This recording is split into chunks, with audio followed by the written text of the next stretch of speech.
Assalamualaikum warahmatullahi wabarakatuh.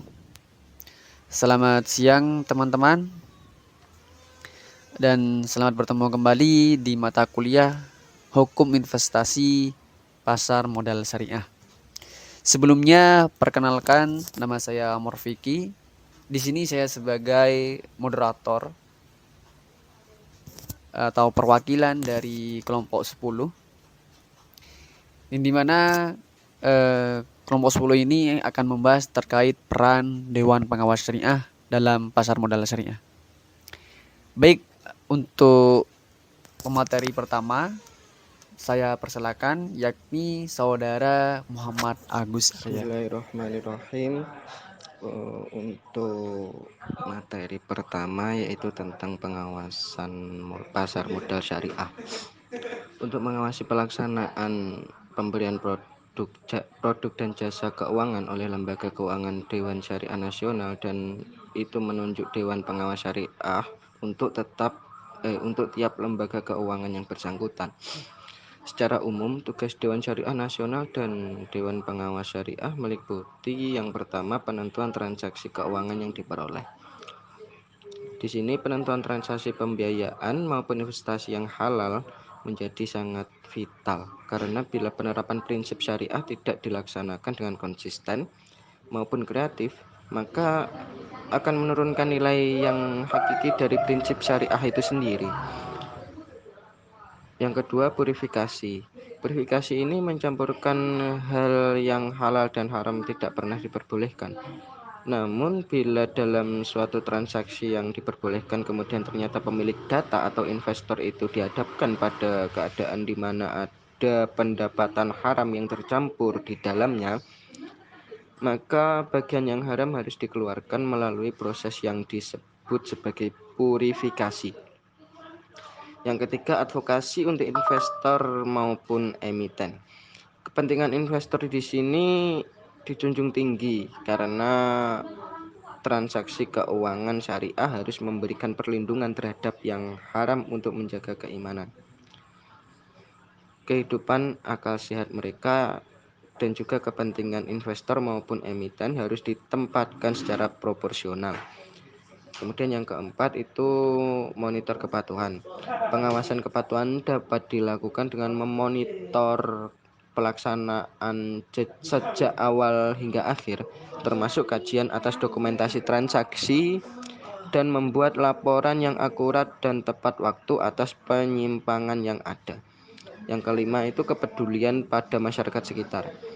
Nah, ini sangat mendasar karena ide dasar dari ekonomi syariah adalah juga untuk memanfaatkan sumber daya yang telah diciptakan Allah Subhanahu wa taala, termasuk kelebihan yang diberikan kepada sebagian manusia itu dipergunakan untuk kemaslahatan bersama, khususnya ya masyarakat terdekat, tetangga dan lain-lain lah. Oleh karena itu harus ada alokasi yang jelas bagi pembiayaan untuk kegiatan masyarakat. Yang keenam, tanggung jawab sosial. Nah, tanggung jawab sosial ini merupakan pelaksanaan ekonomi syariah yang harus dapat menunjang pemenuhan kewajiban investor maupun emiten atas kelebihan yang dikaruniakan oleh Allah Subhanahu wa taala. Mengingat tingkat pemahaman dan kecanggihan ekonomi syariah relatif masih rendah, maka tanggung jawab sosial ini juga dapat mencakup tanggung jawab peningkatan pendidikan ekonomi syariah. Kemudian materi yang kedua yaitu prinsip kehati-hatian.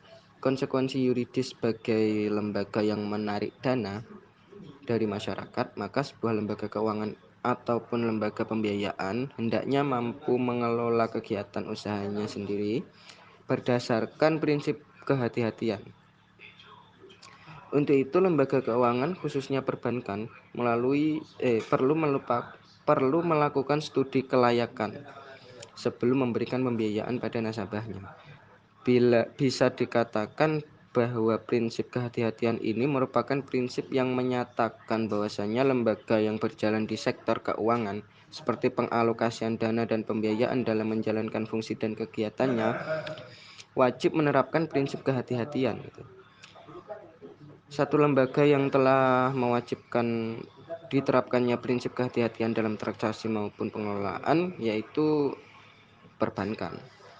Hal ini dinyatakan dalam Undang-Undang 10 tahun 98 pada pasal 2. Itu perubahan dari Undang-Undang Nomor 7 tahun 92 tentang perbankan yang berbunyi perbankan Indonesia dalam melakukan usaha berasaskan demokrasi ekonomi dengan menggunakan prinsip kehati-hatian. Kemudian dalam pasal 29 ayat 2, 3, dan 4 Undang-Undang 10 tahun 98 tentang perubahan Undang-Undang Nomor 7 tahun 92 tentang perbankan dijelaskan mengenai pentingnya menggunakan prinsip kehati-hatian. Pasal 29 ayat 2 menetapkan bahwasannya bank wajib memelihara tingkat kesehatan bank sesuai dengan ketentuan kecukupan modal, kualitas aset, kualitas manajemen, likuiditas, rentabilitas, solvabilitas, dan aspek lain yang berhubungan dengan usaha bank, dan wajib melakukan kegiatan usaha sesuai dengan prinsip kehati-hatian.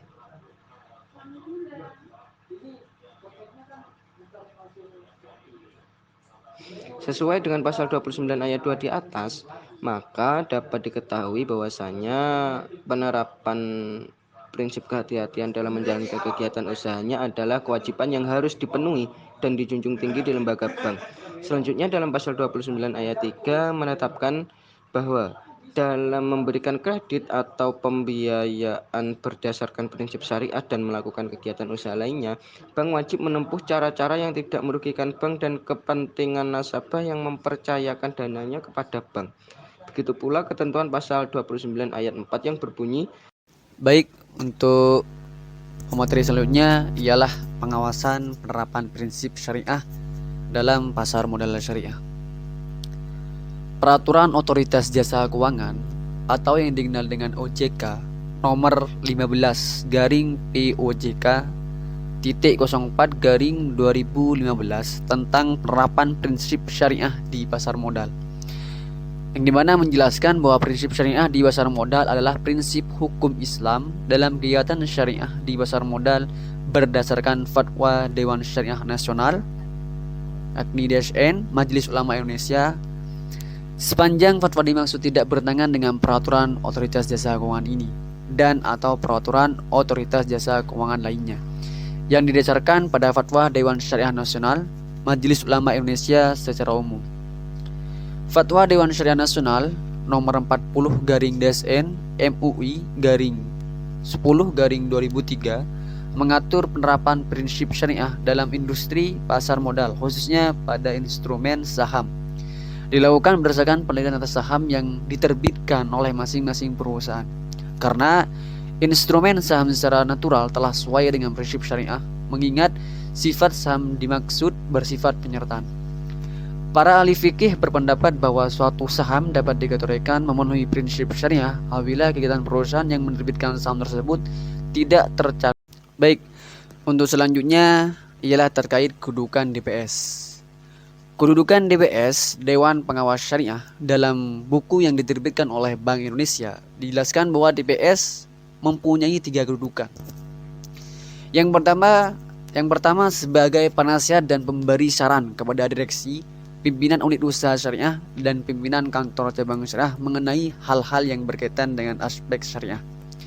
Yang kedua sebagai mediator antara bank dengan DSN, Dewan Syariah Nasional, dalam mengkomunikasikan usul dan saran pengembangan produk dan jasa bank yang memerlukan kajian dan fatwa dari DSN. Yang ketiga, sebagai perwakilan DSN yang ditempatkan pada bank, DPS wajib melaporkan kegiatan usaha dan perkembangan bank syariah yang diawasinya kepada DSN minimal 1 kali dalam 1 tahun. Secara struktur, organisasi kedudukan DPS berada dalam koordinasi 2 struktur organisasi, yakni yang pertama perusahaan. Dalam struktur organisasi perusahaan, kedudukan DPS sejajar dengan dewan komisaris yang memiliki alur koordinasi dengan direksi. Yang kedua, Dewan Syariah Nasional DSN MUI. Dalam struktur organisasi DSN MUI, DPS juga berada di bawah DSN MUI yang bertugas mengawasi pelaksanaan fatwa dan keputusan DSN MUI pada perusahaan syariah. Sehingga DPS juga wajib untuk bertanggung jawab kepada DSN UI dalam melaksanakan tugasnya. Baik, mungkin itu saja penjelasan terkait kedudukan DPS. Kegiatan Dewan Pengawas Syariah dalam pengawasan pasar modal syariah. Merujuk pada Surat Keputusan Dewan Syariah Nasional Nomor 3 Tahun 2000 bahwa Dewan Pengawas Syariah adalah bagian dari lembaga keuangan syariah yang bersangkutan yang penempatannya atas persetujuan Dewan Syariah Nasional. Dewan Pengawas Syariah adalah suatu badan yang bertugas mengawasi pelaksanaan keputusan DSN di lembaga keuangan syariah. Anggota DPS terdiri dari ahli syariah yang sedikit banyak menguasai hukum dagang yang berlaku dan terbiasa dengan kontrak-kontrak bisnis. Anggota DPS bersifat independen dalam arti bahwa mereka tidak tunduk kepada pimpinan bank yang diawasinya. Dalam rangka menjamin independensi DPS, hal yang harus diperhatikan adalah 1.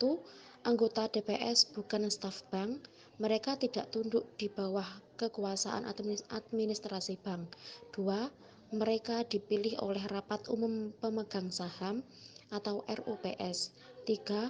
Honorarium mereka ditentukan oleh RUPS. Dan 4. DPS mempunyai sifat kerja dan tugas-tugas tertentu seperti halnya badan pengawas lainnya.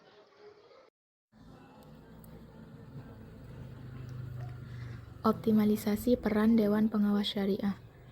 Dewan Pengawas Syariah merupakan profesi yang lahir dan besar dari tuntutan publik akan adanya suatu jaminan akan penerapan konsistensi dan loyalitas dalam syariat Islam. Dewan Pengawas Syariah yang berfungsi untuk memberikan pengawasan dan memastikan bahwa usaha yang dijalankan suatu tersebut sudah sesuai dengan prinsip-prinsip syariah. Dewan Pengawas Syariah memiliki peranan yang penting dan strategis dalam pengawasan syariah terhadap pasar modal syariah. Pengoptimalan peran DPS pada pasar modal syariah merupakan hal yang sangat penting untuk memastikan setiap transaksi telah sesuai dengan prinsip-prinsip syariah yang merujuk kepada Al-Quran dan Hadis, yang dalam hal ini adalah fatwa dari Dewan Syariah Nasional Majelis Ulama Indonesia. Peran Dewan Pengawas Syariah yaitu mengawasi segala aktivitas kegiatan usaha yang dilakukan oleh lembaga keuangan syariah agar tetap sesuai dengan kaidah dan melakukan sesuai dengan fatwa yang sudah diputuskan oleh Dewan Syariah Nasional. Selain itu, Dewan Pengawas Syariah juga memiliki fungsi utama sebagai advisor, di mana Dewan Pengawas Syariah bertugas untuk memberikan nasihat, pemikiran, inspirasi, saran, serta konsultasi mengenai pengembangan produk dan jasa yang ingin dilakukan kepada para dewan direksi, pimpinan dalam unit usaha syariah, serta pimpinan dalam kantor cabang dan lembaga keuangan syariah. Kinerja di suatu lembaga keuangan bisa dikatakan efektif apabila kinerja telah mencapai tujuan dan standar yang ditetapkan. Standar pekerjaan adalah sejumlah kriteria yang menjadi ukuran dalam penilaian kinerja Dewan Pengawas Syariah, yang digunakan sebagai pembanding dan hasil pelaksanaan tugas-tugas dari suatu pekerjaan atau jabatan. Pemeriksaan atau penilaian ini dimaksudkan untuk menentukan sampai sejauh mana dari sistem yang telah ditetapkan dapat diandalkan kemampuan untuk memberikan keyakinan yang memadai bahwa tujuan dan sasaran dapat dicapai secara efisien dan menentukan struktur tersebut sudah berfungsi seperti yang diinginkan. Efektivitas pengawasan setidaknya dapat ditentukan melalui 5 hal, yaitu posisi pengawas yang benar-benar independen, posisi jabatan pengawas harus lebih tinggi dari yang diawasi, ada prosedur pengawasan yang baku dan teruji, pengawas memiliki kejujuran yang lebih tinggi, serta pengawas memiliki skill dan pengetahuan yang memadai. Apabila kelima hal terpenuhi, maka suatu pengawas dapat dinilai efektif. Dalam menjalankan tugas pengawasan, ada beberapa aktivitas yang perlu dilakukan sebagai anggota DPS dalam rangka mengawasi implementasi fatwa DSN MUI, yaitu menilai pedoman operasional dan produk yang dikeluarkan dan mengkaji inovasi produk, kemudian memberikan opini secara akurat terhadap aspek syariah atas operasionalisasi lembaga keuangan syariah, khususnya terhadap transaksi-transaksi yang dilakukan, apakah itu telah sesuai dengan SPO dan ketentuan-ketentuan DSN yang menjadi dasar penilaian atau tidak. Di sini diperlukan pengawasan yang efektif. Seiring dengan disahkannya Undang-Undang Nomor 21 Tahun 2011 tentang Otoritas Jasa Keuangan, maka fungsi, tugas, dan wewenang penyelenggaraan sistem peraturan dan pengawasan yang terintegrasi terhadap keseluruhan kegiatan di dalam sektor jasa keuangan berada di tangan lembaga baru bernama Otoritas Jasa Keuangan yang disingkat OJK. Konsekuensi dari pemberlakuan Undang-Undang